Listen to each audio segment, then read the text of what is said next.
Salut tout le monde, ici Yanis, ravi de vous retrouver sur la chaîne dédiée aux voitures. Aujourd'hui, comme ces derniers temps, on va parler des modèles chinois. Installez-vous confortablement, il y aura beaucoup d'informations utiles. N'oubliez pas de vous abonner à la chaîne et de laisser un like. Alors, on parle aujourd'hui des concurrents du Haval F7, et plus précisément, on va comparer le F7 au Volkswagen Tiguan. On va voir ce qui les différencie, ce qui les rapproche, et surtout, lequel pourrait vous convenir le mieux. Commençons par le design. Le Haval F7, avec ses lignes assez agressives et son style moderne, a vraiment un look qui attire l'œil. On est loin du style plus classique et conservateur du Tiguan. Le Tiguan, lui, mise sur une élégance sobre et intemporelle, un choix qui plaît à beaucoup, mais qui peut paraître un peu moins audacieux. L'intérieur aussi est différent. Le F7 propose un tableau de bord plus technologique, avec un grand écran tactile souvent au centre de l'attention. Le Tiguan, quant à lui, privilégie une ergonomie plus classique, avec des boutons physiques plus nombreux, ce qui peut être apprécié par certains conducteurs. En résumé, c'est une question de goût.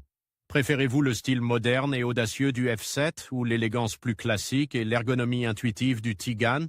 Passons maintenant aux motorisations. Le Haval F7 propose une gamme de moteurs assez variée, avec des options essence et parfois même hybrides, selon les marchés. Il faut bien vérifier les spécifications pour votre région. Le Tiguan, lui aussi, offre une gamme de motorisation assez large, avec des options essence, diesel et même des versions hybrides, rechargeables pour une plus grande flexibilité. En termes de performance, les deux véhicules se situent dans une gamme comparable, mais les chiffres précis varient selon les versions. Il est donc crucial de comparer les fiches techniques des versions spécifiques qui vous intéressent. N'hésitez pas à consulter les sites officiels des constructeurs pour avoir des informations précises sur les puissances, les consommations et les émissions de CO2. L'espace à bord est un autre point important. Le Haval F7 offre un habitacle spacieux, particulièrement à l'arrière, avec un coffre généreux. Le Tiguan n'est pas en reste. Il propose lui aussi un espace confortable pour les passagers et un coffre de taille raisonnable. Cependant, la différence de taille entre les deux véhicules peut influencer l'espace disponible. Si vous avez besoin d'un maximum d'espace, une comparaison précise des dimensions intérieures et du volume du coffre sera nécessaire. Enfin, parlons du prix. Le Haval F7 est souvent positionné comme une alternative plus abordable que le Tiguan. Cependant, les prix varient en fonction des options et des finitions. Il est donc essentiel de comparer les prix des versions équivalentes des deux véhicules avant de prendre une décision. N'oubliez pas de prendre en compte les coûts d'entretien et les garanties offertes par chaque constructeur. Maintenant, on va passer aux autres concurrents, l'Arcana et l'Atlas. Alors, on se retrouve aujourd'hui pour comparer la Haval F7 à certains de ses principaux concurrents sur le marché, le Renault Arcana et le Geely Atlas. On va voir ce qui les différencie, leurs points forts et leurs points faibles, pour vous aider à faire le meilleur choix possible. Commençons par la comparaison entre la Haval F7 et le Renault Arcana. Au premier abord, on remarque une différence de style assez marquée.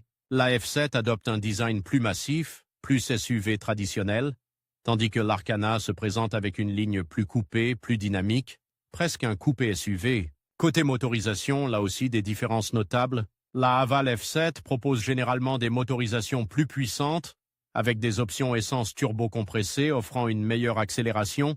L'Arcana, quant à lui, privilégie souvent des moteurs plus sobres, plus économiques en carburant, mais peut-être un peu moins performants en termes de reprise. En termes d'espace intérieur, la F7 offre généralement un coffre plus volumineux et plus d'espace aux places arrière, ce qui est un atout pour les familles. L'Arcana, avec sa ligne de coupé, sacrifie un peu d'espace au profit de son esthétique. Enfin, concernant les équipements, les deux modèles se valent, avec des options technologiques similaires, mais il faudra regarder précisément les finitions pour comparer les équipements de série. On peut dire que le choix entre la F7 et l'Arcana dépendra vraiment de vos priorités. Puissance et espace pour la F7, sobriété et style pour l'Arcana. Passons maintenant à la comparaison entre la Haval F7 et le Geely Atlas. Ici, on se retrouve face à deux SUV de taille similaire, avec des designs assez différents, mais tous deux dans un style assez moderne et élégant. La F7 se distingue peut-être par un style un peu plus agressif, tandis que l'Atlas opte pour une ligne plus raffinée. En termes de motorisation, les deux modèles proposent des options essence, mais les performances et les consommations peuvent varier selon les versions. Il est important de comparer les fiches techniques pour avoir une idée précise. L'espace intérieur est assez comparable sur les deux modèles, avec un coffre de taille similaire et un espace aux places arrière convenable. Là encore, la différence se jouera peut-être sur les détails, les finitions et les équipements proposés. Le prix peut aussi jouer un rôle important dans le choix entre ces deux modèles. Il faudra donc bien comparer les prix et les équipements de série pour faire le bon choix en fonction de votre budget. En résumé, le choix entre la Haval F7 et le Geely Atlas est plus subtil et dépendra davantage des détails des finitions, des options proposées et bien sûr du prix. Il est conseillé de faire un essai routier de chacun pour se faire une idée précise